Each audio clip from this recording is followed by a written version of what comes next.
Russia may revive Black Sea grain deal if Putin's demands are met. Russia was open to talks on resuming the Black Sea grain export deal, President Vladimir Putin said on Monday, September 4, just hours after Moscow launched strikes on one of Ukraine's key grain exporting ports overnight.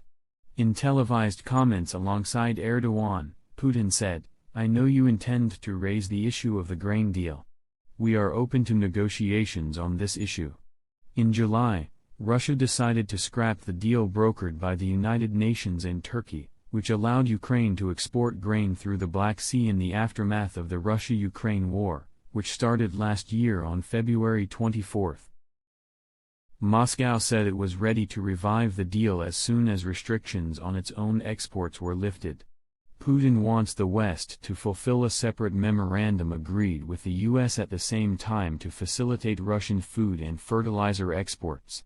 While Russian exports of food and fertilizer are not subject to Western sanctions, Moscow claims that the restrictions on payments, logistics and insurance have hindered shipments. "We will be ready to consider the possibility of reviving the grain deal. And we will do it as soon as all the agreements on lifting restrictions on Russian agricultural exports are fully implemented," Putin said at a press conference with Turkish counterpart. Putin also said that Russia is closing in on the deal to supply food for free to Africa, and the supplies will start in the next 2 to 3 weeks. On the other hand, Erdogan said after talks that Turkey was against alternative proposals to last year's grain agreement.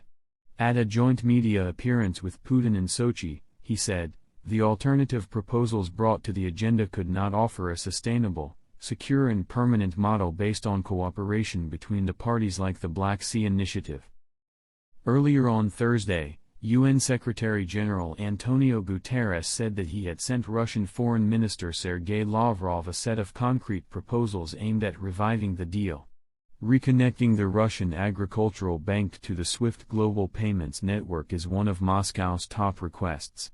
A report by the Russian state news agency TASS mentioned that the talks between Putin and Erdogan involved defense and foreign ministers of both countries, as well as other government officials. The talks focused on the topic of the resumption of the grain deal along with issues on the bilateral agenda. Disclaimer: a number of claims and counterclaims are being made on Ukraine-Russia war on the ground and online. While YN takes utmost care to accurately and responsibly report ongoing developments, we cannot independently verify the authenticity of all statements, photos and videos.